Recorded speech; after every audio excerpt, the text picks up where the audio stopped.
বাড়িতে মাত্র 2 মাসের শিশুকন্যা, বৃদ্ধ বাবা ভাই বোন মিলিয়ে বেশ বড় পরিবার।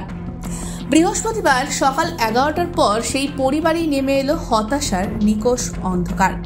সুপ্রিম কোর্টের নির্দেশে চাকরি গিয়েছে বাঁকুড়ার জয়পুরের যুবক জাহাঙ্গীর শেখের। মন খারাপ তার স্কুলের প্রধান শিক্ষক, সহকারী শিক্ষক, শিক্ষিকা থেকে ছাত্রছাত্রী সকলের।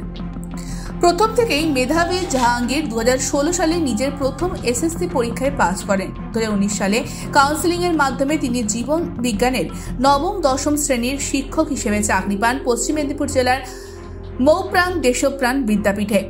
এরপর মেদিনীপুর শহরে একটি বাড়ি ভাড়া নিয়ে থাকা শুরু করেন জাহাঙ্গীর। সেখান থেকেই প্রতি মাসে নিয়ম করে বাড়িতে টাকা পাঠাতে হয় তাকে। এর মধ্যেই 2021 সালে বিয়ে করেন জাহাঙ্গীর। স্ত্রী সামিনা পারভিনও জীবন বিজ্ঞানের জুওলজি বিষয়ে এমএসসি বিএড। তবে ধারাবাহিকভাবে স্কুল সার্ভিস কমিশনের পরীক্ষা না হওয়ায় চাকরি পাননি তিনি। হতাশার মধ্যে স্বামীর চাকরি ছিল পরিবারের একমাত্র আশার আলো। মাত্র 2 মাস আগে কোল আলো করে জন্ম নেয় শিশুকন্যা। জাহাঙ্গীর কিংবা সামিনা কখনো ভাবেননি যোগ্য শিক্ষকদের চাকরি চলে যাবে, আর সেই ভরসাতেই তো 2015 সালের উচ্চ প্রাথমিক পরীক্ষায় পাস করার পর 2021 সালে ইন্টারভিউতে ডাক পেয়েও ইন্টারভিউ দিতে যাননি জাহাঙ্গীর। বৃহস্পতিবার দুপুরে হতাশা কণ্ঠে বিদ্যালয়ের স্টাফ রুমে বসে জাহাঙ্গীর বলেন, ভেবেছিলাম আমি যদি ইন্টারভিউতে না যাই তবে আমার পরিবর্তে একজন বেকার ভাই বা বোন সেই সুযোগটা পাবেন, অথচ একজন বেকারকে সুযোগ করে দিতে গিয়ে আমি নিজেই আজ থেকে বেকার হয়ে গেলাম।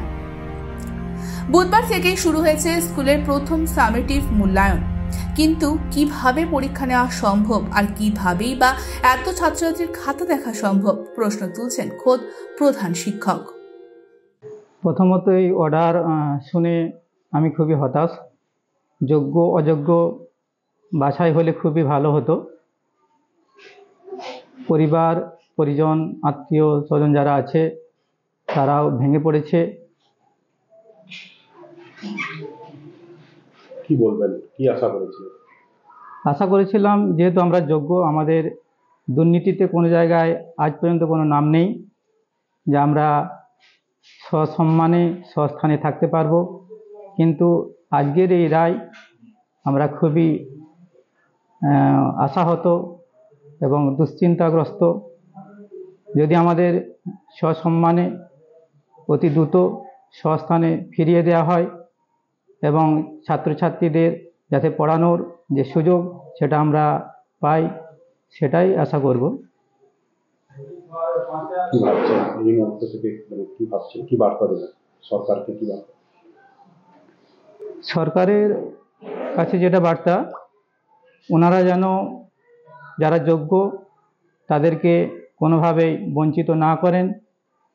যে নিয়ম যে পদ্ধতি আছে সেটা সঠিকভাবে অ্যাপ্লাই করে আমাদেরকে যেন নিজের জায়গায় ফিরিয়ে দেওয়া হয়। মহামান্য সুপ্রিম কোর্টের যে রায় তাতে আমরা অত্যন্ত হতাশ। আসলে আমাদের শিক্ষা ব্যবস্থা যেভাবে চলে, আমরা খুব টেনেটুনেই স্কুলগুলো চালাই। আমাদের যে স্কুল ইউনিট এবং শিক্ষক শিক্ষিকার সংখ্যা, সেক্ষেত্রে আমাদের স্কুল চালানোই সমস্যা হয়ে দাঁড়াবে। আর এই রায়ের, মহামান্য রায়ের ওপরে তো আমাদের বলার কিছু নেই, কিন্তু যারা যোগ্য শিক্ষক শিক্ষিকা ছিলেন তাদের যদি চাকরি চলে যায় এটা অত্যন্ত দুর্ভাগ্যজনক। আর আমাদের বিদ্যাপীঠের পক্ষ থেকে বা স্কুলের পক্ষে শিক্ষা প্রতিষ্ঠান চালানোটাই একটা দুরূহ হয়ে দাঁড়াবে, কঠিন ব্যাপার হয়ে দাঁড়াবে।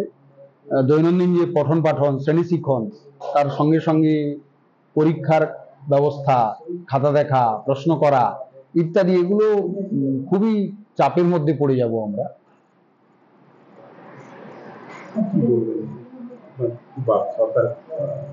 আমরা চাইবো যে যোগ্য যারা আছেন তাদের দ্রুত নিয়োগের ব্যবস্থা হোক বা তাদের সমাধান সূত্র বের করা হোক সরকারের পক্ষ থেকে।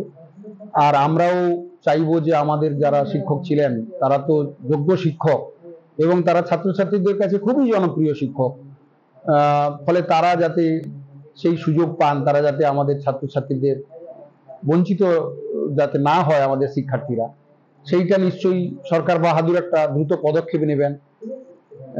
নিয়ম কি আছে আমি জানি না, কিন্তু আমরা চাইছি যে যোগ্য যে শিক্ষক শিক্ষিকা তারা তাদের পদে বহাল থাকুন এবং আমাদের যে শিক্ষা প্রতিষ্ঠান চালানোর ক্ষেত্রে আমরা যে সংকটের মধ্যে পড়ছি বা পড়ব মনে করছি সেটা দ্রুত সমাধান হোক, এটাই আমাদের প্রত্যাশা। আমার নাম ডক্টর প্রসন্ন কুমার পড়িয়া, আমাদের স্কুলের নাম মৌপাল দেশপ্রাণ বিদ্যাপীঠ। আপাতত স্কুল আর আজ থেকে নেই। পরিবার কিভাবে টানবেন জানেন না জাহাঙ্গীর, শিশুর মুখেই বা কি তুলবেন তাও জানেন না তিনি। আর এই সব নিয়েই একরাশ হতাশায় ঘেরা আজ জাহাঙ্গীর ও তার পরিবারের জীবন। Bureau report, ANM news. আরও খবরের আপডেট পেতে সাবস্ক্রাইব করুন আমাদের ইউটিউব চ্যানেলটি আর বেল আইকনে ক্লিক করুন নোটিফিকেশনস পেতে।